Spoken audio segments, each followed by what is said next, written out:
The beautiful is empty. Beautiful is free. Beautiful loves no one. Beautiful stripped me. Stripped me. Today on my own podcast, we break down Beautiful.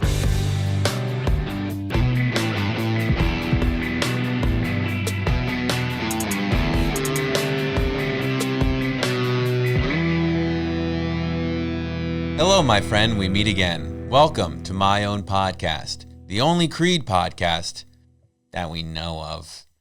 My name is Andrew Colin, and with me today, as always, is my co-host, the peanut butter to my jelly, Reid Fenlaw. What's up, Reid? I can't do that. What's up, dude? I'm good. I just wanted to catcall you a little bit because you're beautiful. Oh, thank you. You're just really getting right on the money early on today. Dude, I'm hitting the nail with the hammerhead shark. As you should. You know? Yeah. Dude, I'm good. I'm still just basking in the glow of the What If episode. Yeah, which by our miscalculation was a little while ago at this point. Yeah, but that's neither here nor there. We're human. Yeah. You know, maintaining a schedule's hard. We have stuff to do. We are people. We have trips to take, People cakes to to see. bake. Oh, I wish we had more cakes to bake. We can bake a cake this afternoon. That'd be nice. I'll do that. My for you. birthday is coming up. It is. Yeah, end of the month. Happy birthday. Thanks, dude. I will be gone for it. Where are you going? Denver. Still? Yeah. Still? Like, you think I'd cancel when I found out it was your birthday? Well, one, yes, I thought you'd cancel because you found out it was my birthday, but two, you're leaving soon, so I'll be without you for quite some time. Yeah. But you just got back from a trip. That's true. I was without you for quite some time. I was gone for 1 week to the other side of the country. Which part? Philadelphia, Pennsylvania, Wow. where I'm from, where my football team plays Market and Street. loses. Yes, that is the street. Oh, I arrived, I think, the same day as the presidential debate, which meant for crazy traffic and just total insanity in the city. That seems like bad planning on the people who planned the presidential debate. Yeah, I was gonna say, I thought you were gonna blame me for a second. Fuck no. No, because I had planned the trip before the date and the time of the presidential debate was announced. Yeah. But you're blameless Thank you. in general. I know, Like, but it's no. good to hear it coming from you as well. Dude, I've got your fucking back. I appreciate that, bro. There's no debate. No debate should get in the way of my boys' travel. Exactly. That ain't right. That's what I'm saying. Well, what was the best thing about your trip? I would say the best thing about my trip, besides seeing my family and playing golf and enjoying time with my niece and nephew. Okay, I mean, if one of those is the best thing you can say, that's the best thing. No, I was getting to the best thing. Okay. The best thing was hearing the cicadas. What? The cicadas. Is that a band? You know what cicadas are. Yeah, but like, why would you? Most people hate that, I thought.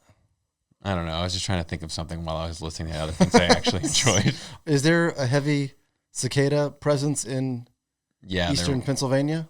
There is, especially this year. I think it's one of those things where they're louder depending on the year, but they're still going pretty strong this year. Yeah, on election years, specifically, cicadas are known to produce 78% more noise than non-election years. That's true. And I'm talking presidential election years, Yeah. not midterms. Right. Cicadas generally stay out of midterms. Mm-hmm. Yeah, but presidential elections, they tend to.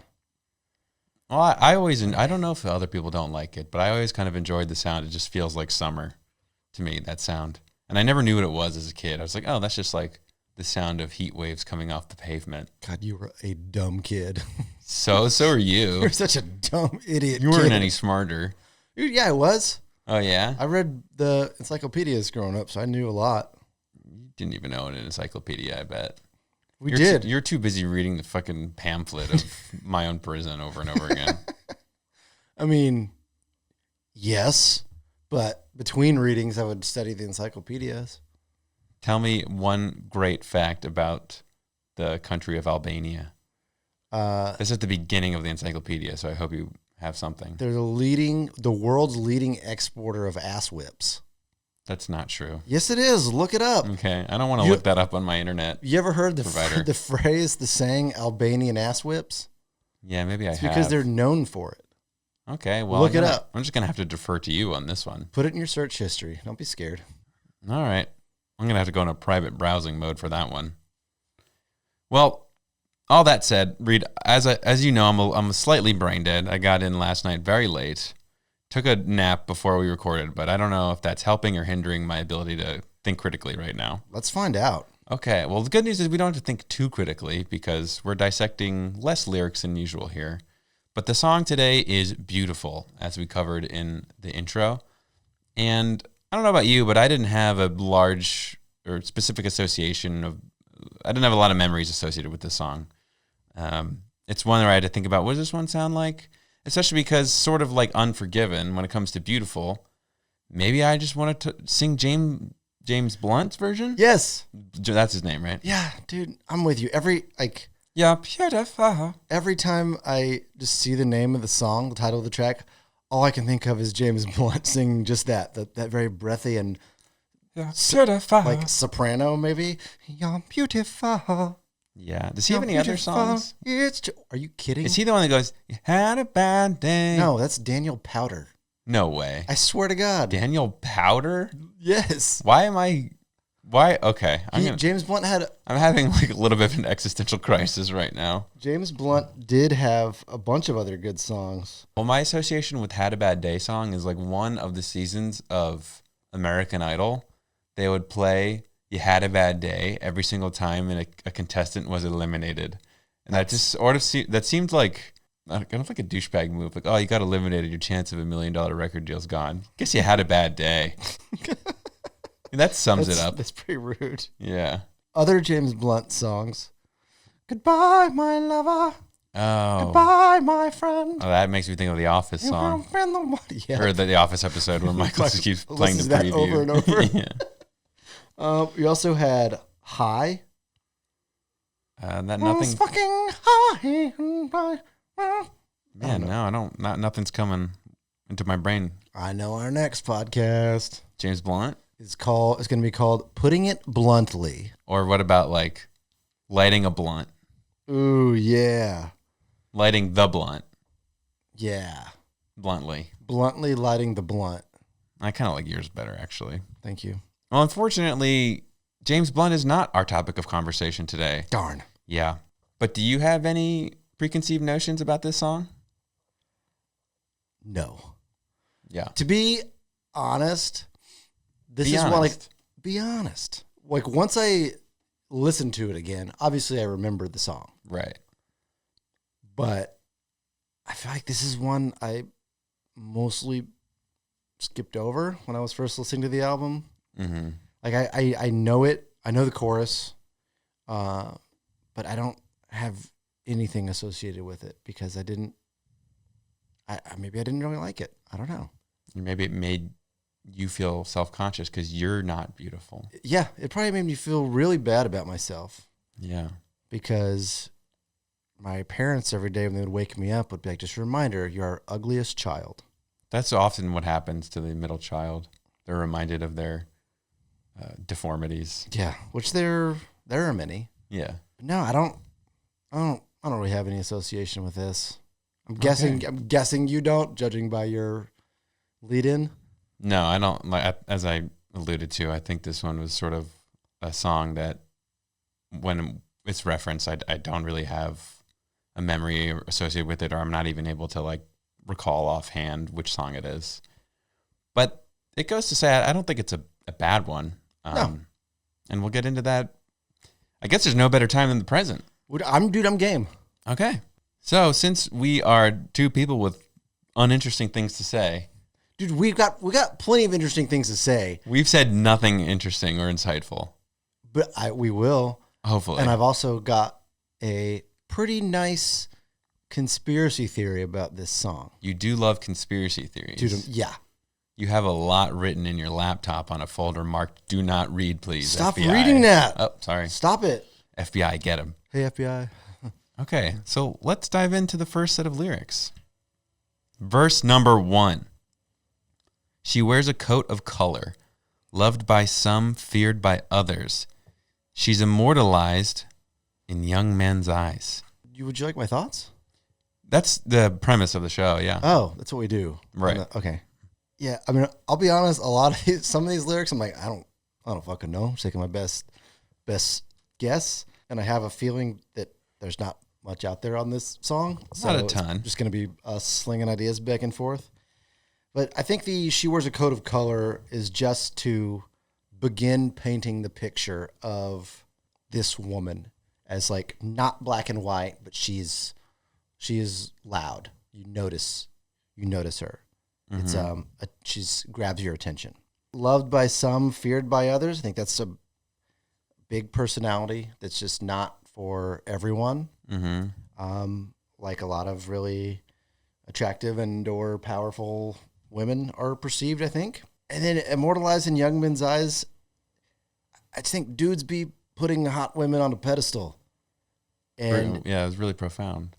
And I doubt he wrote it meaning this, but this is what I feel. I know what you're going to say. The Maxim and shit like that was huge in like the late 90s, early mid 2000s. Let's both say who we're thinking about on the count of 3. Wait, you're thinking about a specific woman? Yeah. Really? Yeah, because you talked about 1999 Maxim or whatever. Just on the count of 3, who comes to your mind? Okay.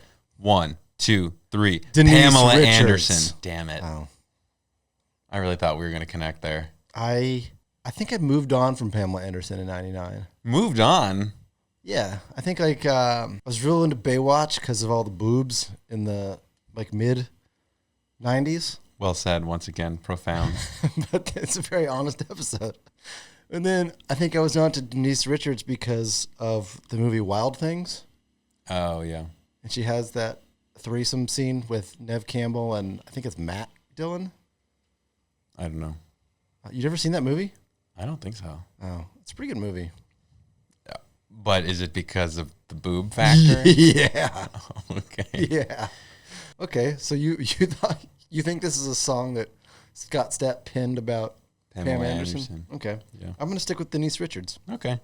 I mean, that's what I got for those first set of lines. Okay. I mean, I don't think I have too much to add substantively. I'm kind of on board. I just think She Wears a Coat of Color could mean like she's presenting a facade of what she actually is. I don't know, like a coat just makes me think of like a shell over who you really are. I guess I don't know what, and color just seems to mean like, you know, an array of emotions and personalities of what she could be as a person.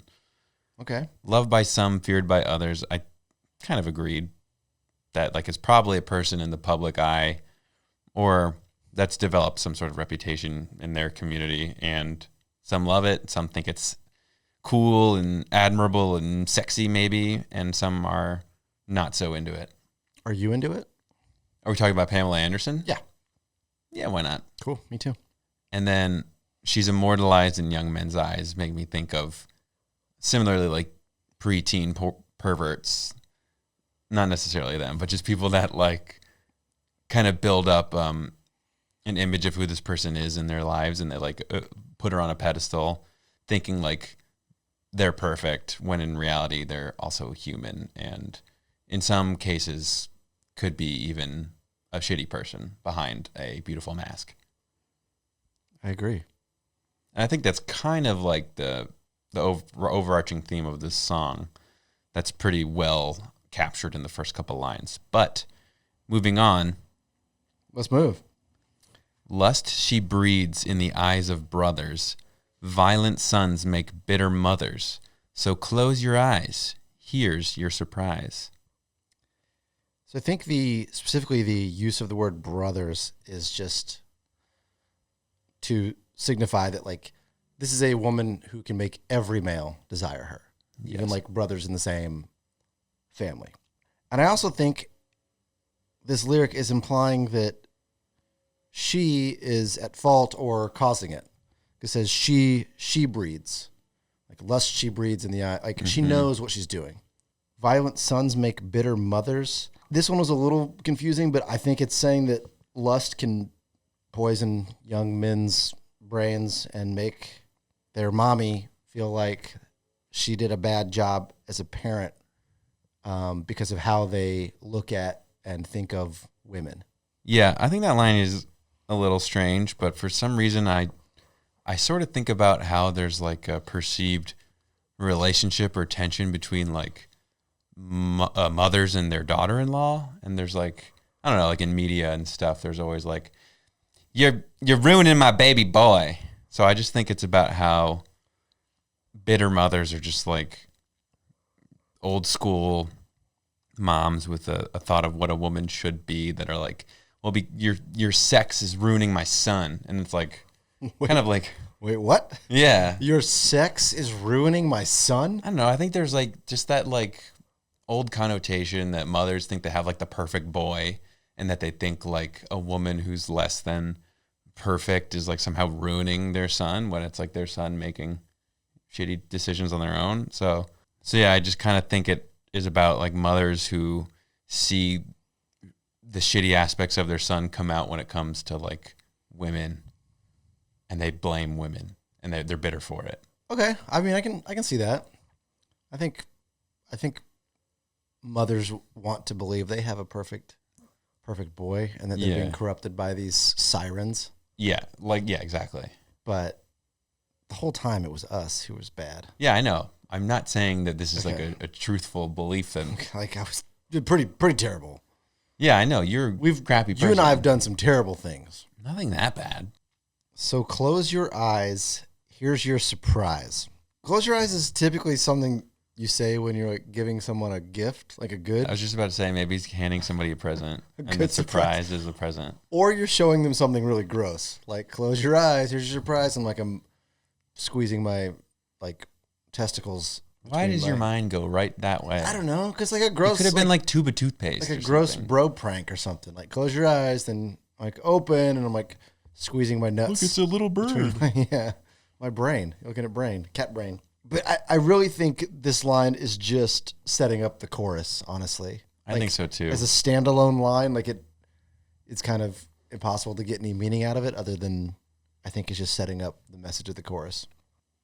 Yeah, I think its ultimate function is to set up the chorus, but if you want to dive into it, I think so close your eyes makes me think, other than getting handed a present or getting your balls punched or something in like a pranky kind of way, I think it could be like, take some time to reflect, and here's what's going to blow your mind, because I'm going to tell you.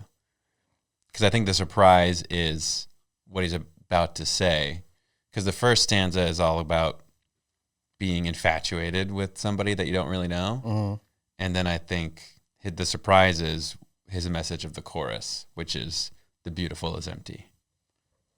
So moving on, does that make sense? Yeah. So yeah, I think it's a little meta in that, like, here's your surprise. The chorus is going to tell you what the surprise is. Yeah. Here's your surprise. I'm showing you with the chorus. Yeah. That what you've perceived as beautiful and amazing and perfect is a lie. So I kind of gave away what I'm saying about the chorus. Yeah, thanks a lot. Sorry. We're going to get to that now anyway. Oh, shoot. Read me those lyrics. The beautiful is empty. Beautiful is free. Beautiful loves no one. Beautiful stripped me.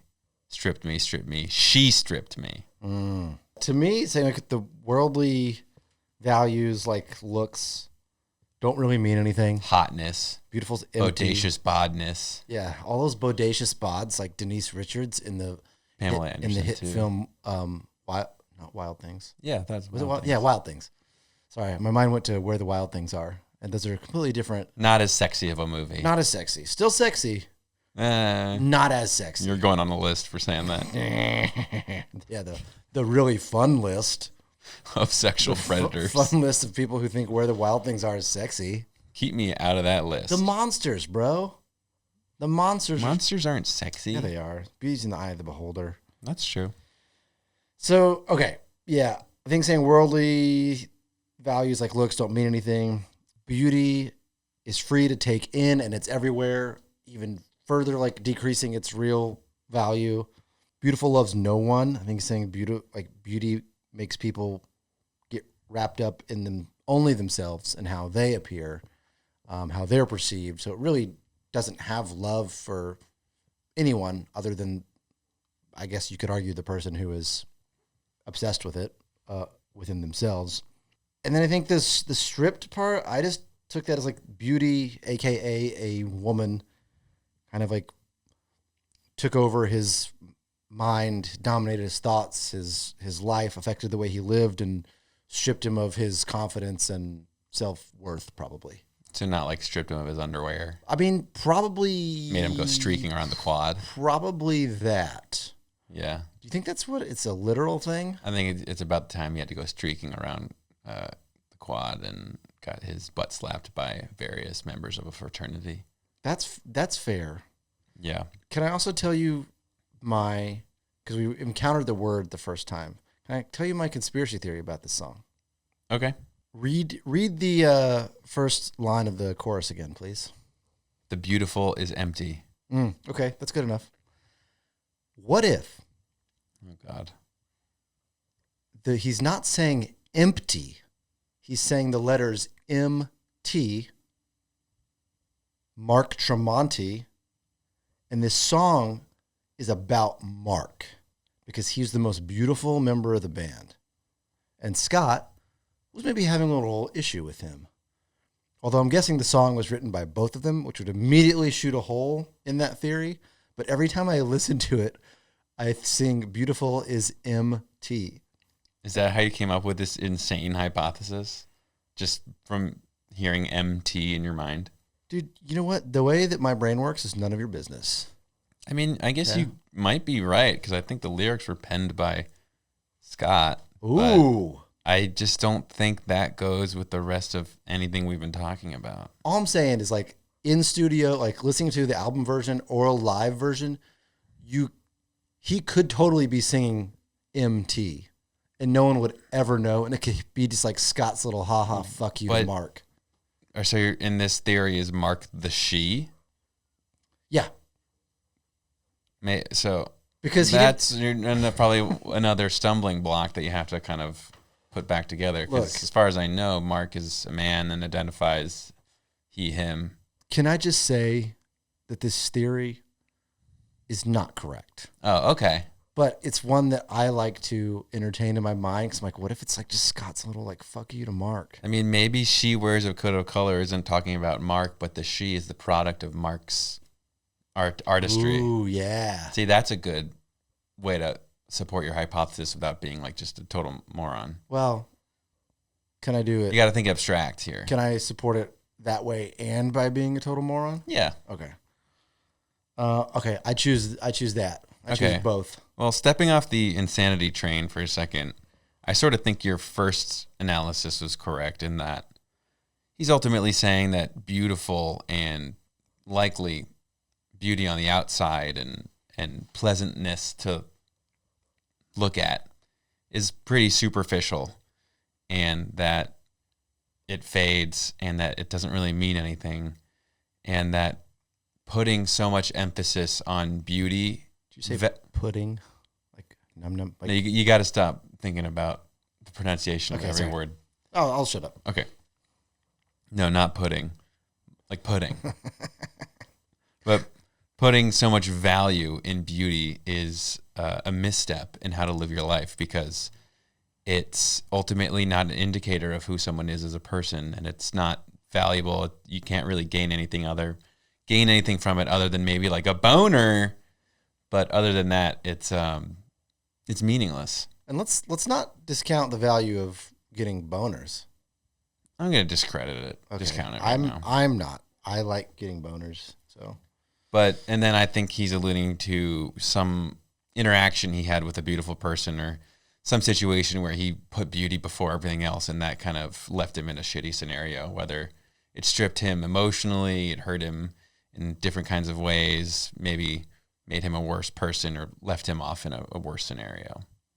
So I think that one is a little more real, tangible. Like I think there must be, if it stripped him of something, he must be referring to a situation in his life where that happened. It just feels like where he was hurt by a woman or by some actions he made in connection with a woman. Yeah, he got fucked over by a woman. Put another way, that.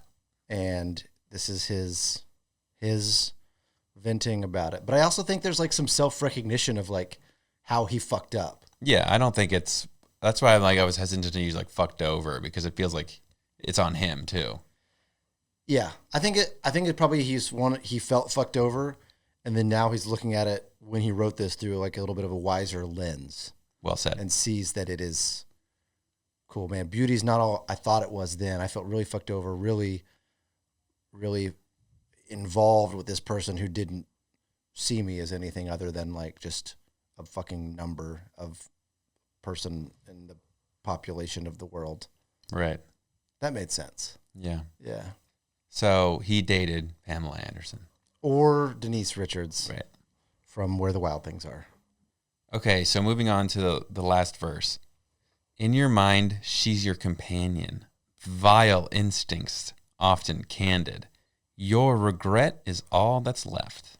Okay. Yeah, I think men build up these fantasies of like knowing beautiful women. They really don't. That I'm referencing the "in your mind, she's your companion" line. Yeah. And honestly, dude, this is like a little bit prophetic, because I think Scott might genuinely be a prophet.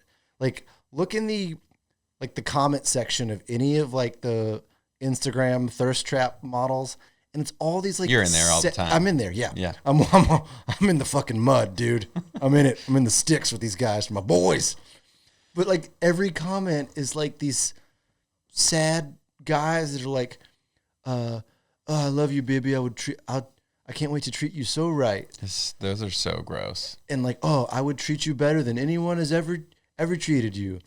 And if those are the comments, think about the DMs. Yeah. Puke my brains out. Yeah. So like, but those guys have these like, in their head, they're like, oh, and then like the girl like likes, oh, like she liked it. And like she likes every, right. Or whoever's running the account likes every fucking comment, or like responds back with like a heart emoji. And these guys think they're like in a relationship with these women. Mm-hmm. Like just this delusion. That's how you met your girlfriend. Yeah, it is.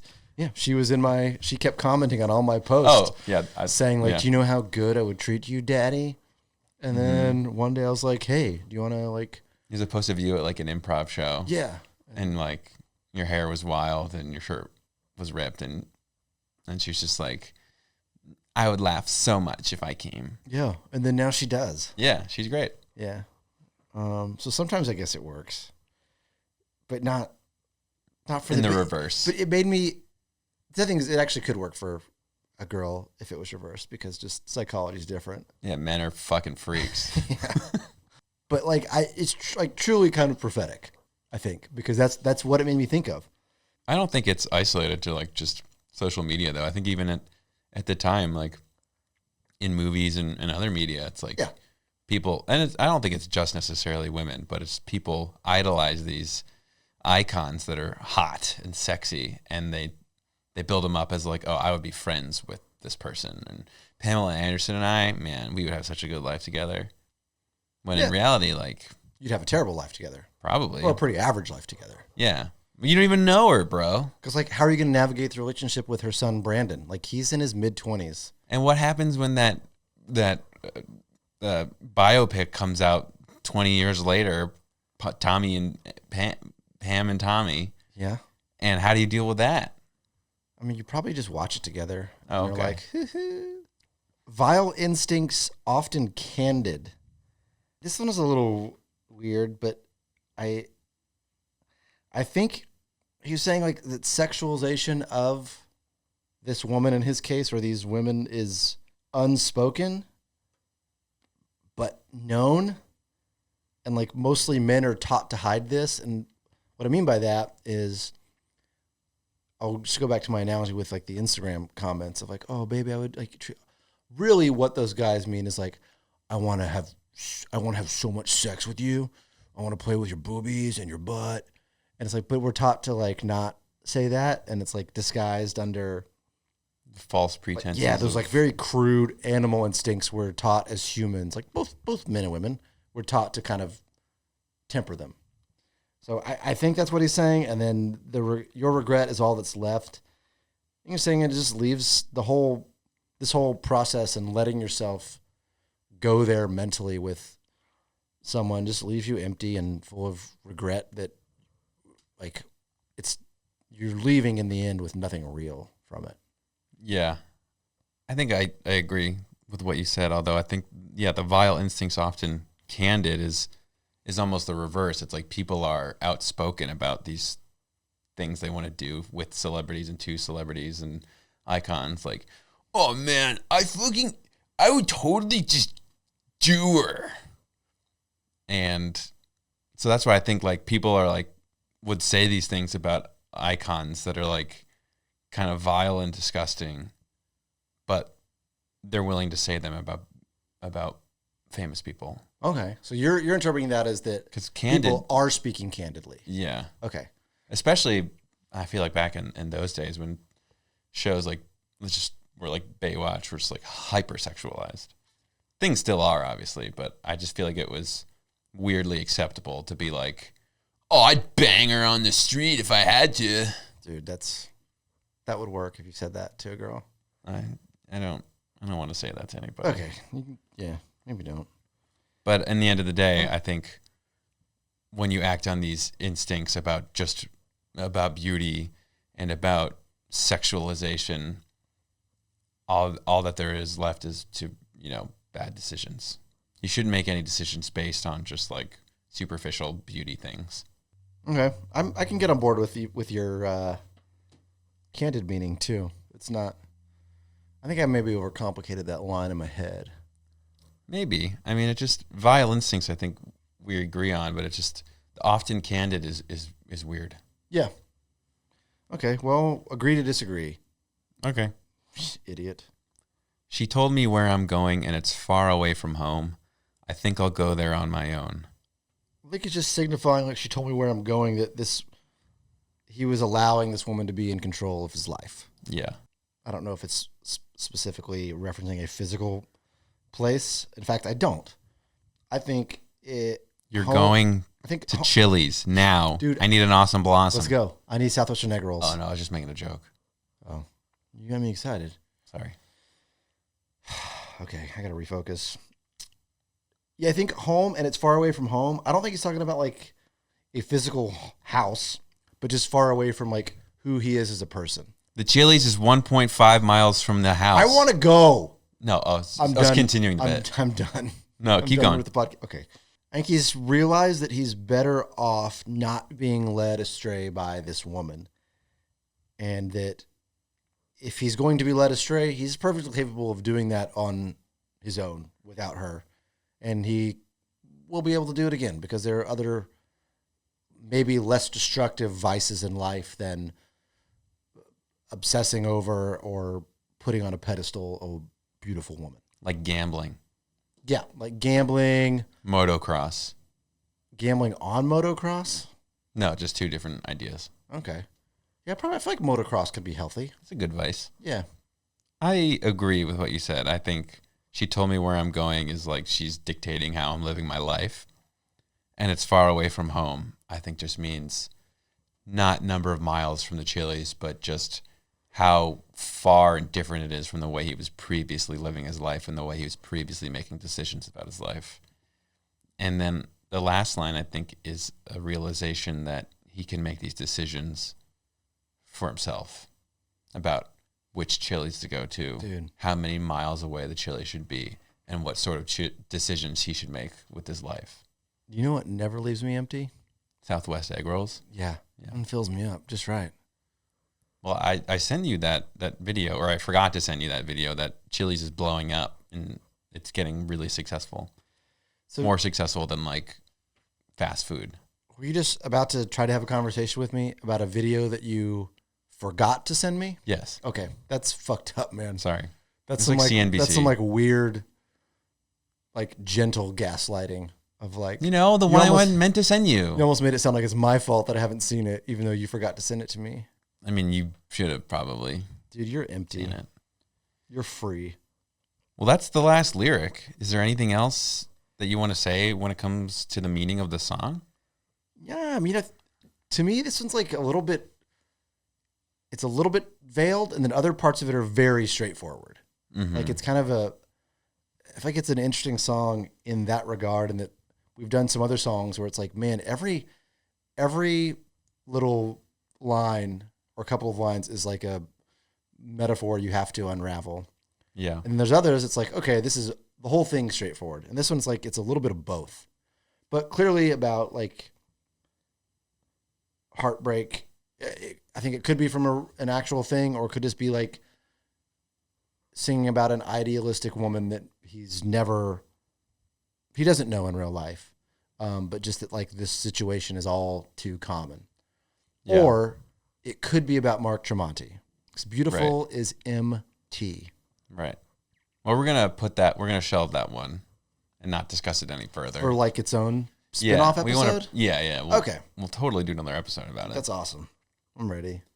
And in terms of meaning from the band or Scott, I wasn't able to find much, unfortunately. The first resource I often look to is his memoir, Sinner's Creed, which we've alluded to a bazillion times on this podcast. But when he's talking about the actual penning of the songs on human clay, he notably jumps from What If. He goes through the order of the songs in which they appear on the album. He talks about Are You Ready? Then he talks about What If? And then he jumps to Say I. So he just skipped this one entirely. Wow. Not sure why. Maybe didn't have too much to say about it.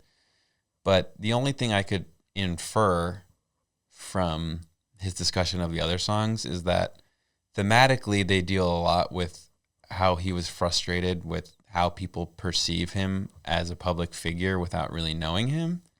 And I think there are elements of that in this song as well, about sort of either being misunderstood as the icon or making assumptions about other public figures or people that you deem to be beautiful, whether that's physically or just having like an aura about them because they're famous or whatever. So I think that sort of melded into the song a little bit too, just that idea of we think we know these people.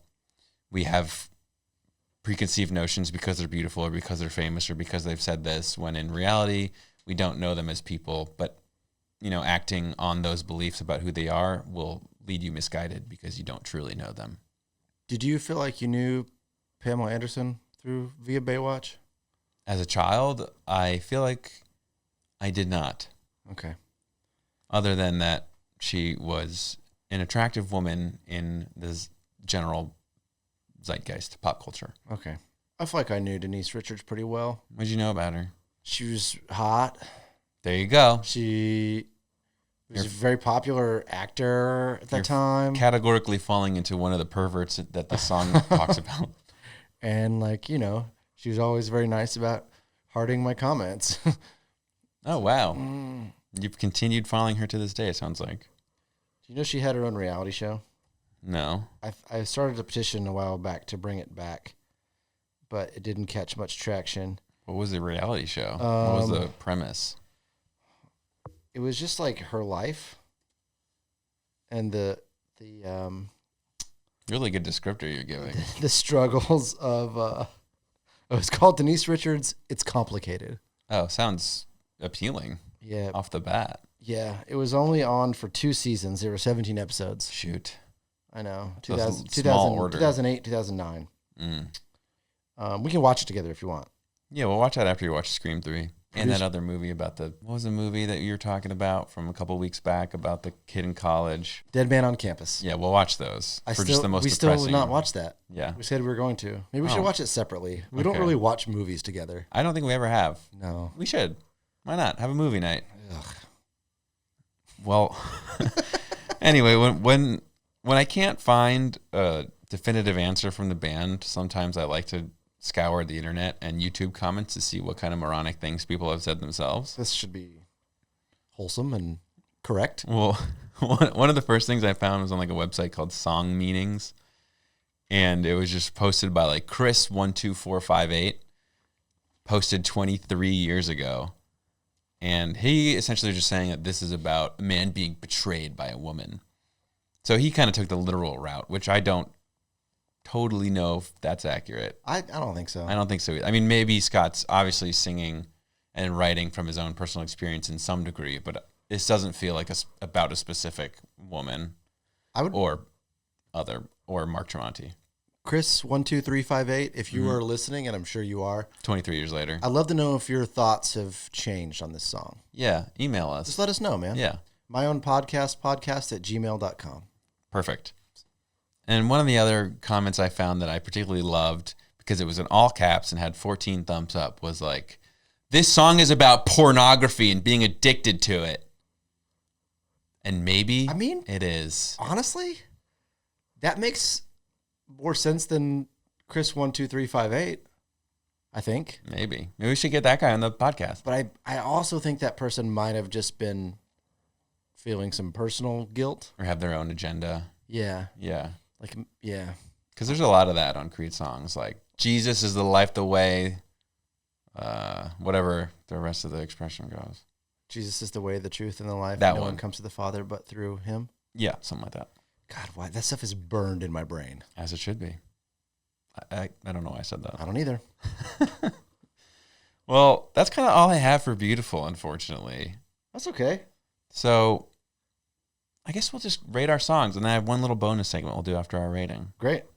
I'm ready. I'm ready to give you my yaz. I want to hear your final thoughts and your rating. Okay.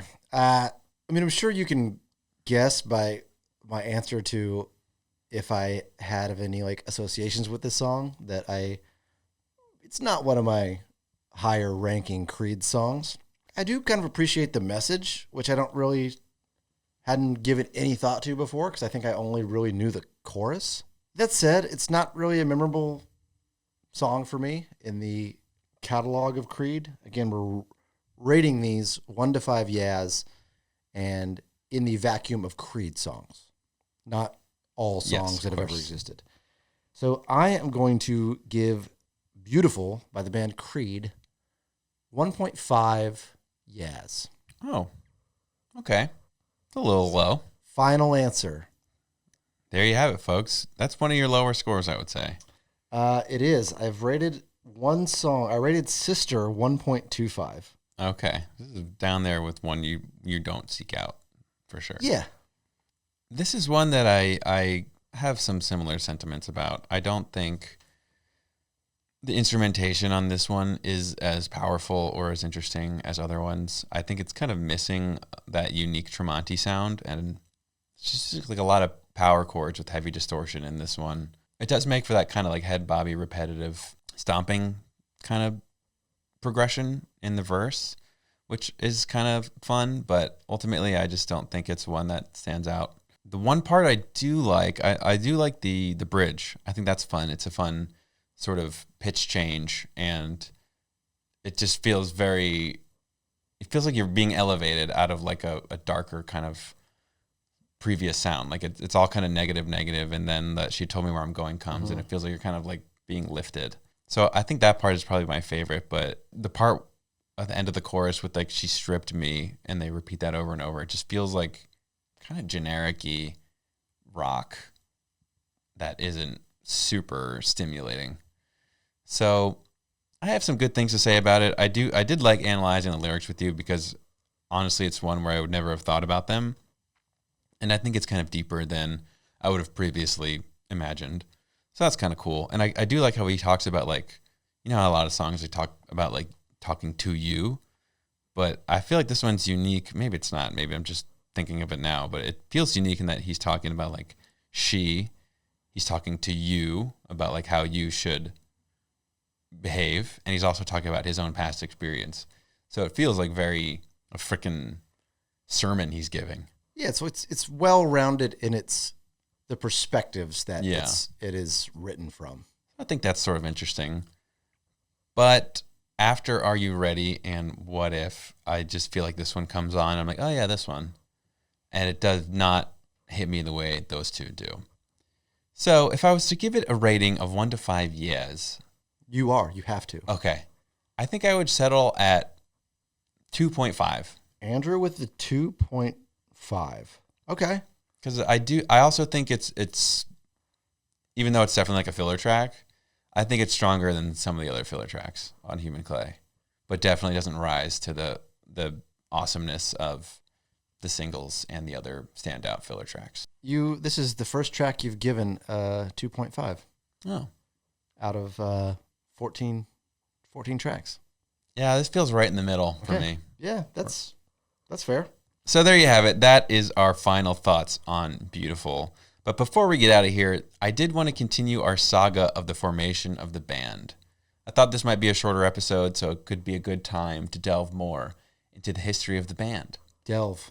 So as you may recall, when we last left off, they were auditioning drummers, and they finally hired, or, took on Scott Phillips. Like, I don't think there was, like, a formal paperwork that they hired him. Who he undercut another drummer. Yes, whose name was not referenced. Yeah. But at that point, all they needed was a bassist.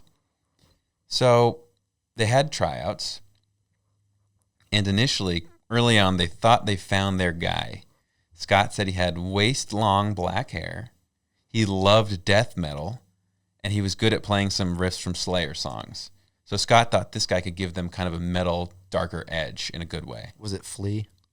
It was Flea. Dude! He had been in the Red Hot Chili Peppers for years, but he wore a wig. That's awesome. And stopped playing funky bass lines. I knew it. And started playing death metal bass lines. I knew it. Is that just the only bassist you could name off the top of your head? Nope. Okay. I can name more. We'll quiz you off camera. Sean Hurley, Vertical Horizon. There you go. That would have worked. But anyway, whenever they played their first gig with this guy, Scott mentioned that the bassist barely touched the strings of his bass guitar. So that was weird, and Scott called it their first Spinal Tap moment. So this guy was just like acting the part with no real talent, or he just didn't fit. He was trying to fake it till you make it, exactly. But then he made it, and then he was like, "Oh fuck, I can't fake it anymore. I don't know how to. I can't play the bass." Okay. Yeah, so that's pretty weird. Wait, but wasn't he playing in the audition? Yeah, in the tryout? For whatever reason, I guess he just got there and didn't add anything to the songs and like barely contributed. But like they'd written bass parts and he just wasn't playing them? Unclear. It's very confusing. The memoir is not like obviously a perfect retelling of the facts, I imagine. I want to hear his side of the story. All right. Do we have his name? No. Damn. That would be a better podcast, just all the failed members of Creed. That'd be so cool. All right, well, maybe one day we'll take a trip to Tallahassee and try to find these guys. So, after that failure, they went to a bar to watch a cover band called Baby Fishmouth. And they thought overall the band was fairly unremarkable, except the bassist, Brian Marshall, looked like a rock star out there. So they asked Brian to come jam with them, and the band loved Brian.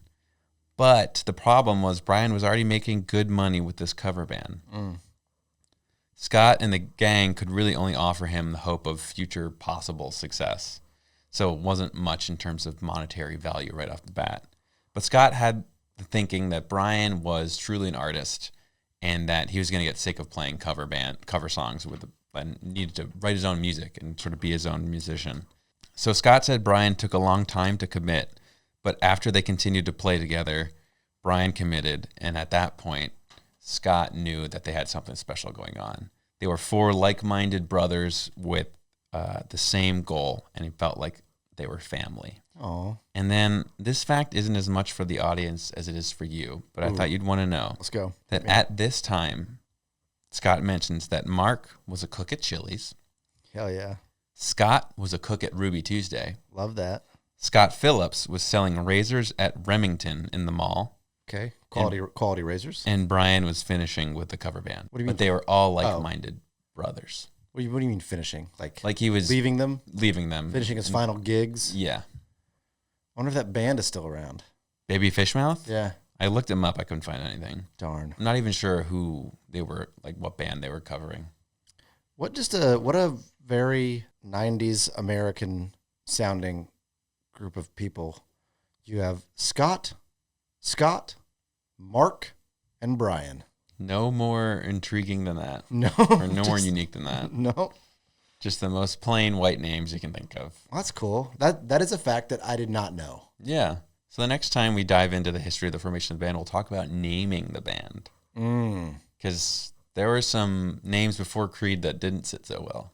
Hootie and the Blowfish. That's a different band entirely. Stone Temple Pine Same Knots. Stone Temple Pine Nuts. That would be a great cover band name. Let's do that. Stone Temple Pine Nuts. Done. We're done. We're coming for you, baby fish mouth. You guys, we're moving to Tallahassee and we're starting Stone Temple Pine Nuts and fuck everybody else. And the bassist that we're going to get and the drummer that we're going to get are the failed Creed ones. Yep. Who probably have their own family and lives. Yeah, they probably don't want to play music anymore. No, especially not with us because we don't play music. I can play guitar okay. No, you can't. I've heard you try. You can sing? Nope. Okay. Well, I can out. Beatbox. Please don't do that now. Okay.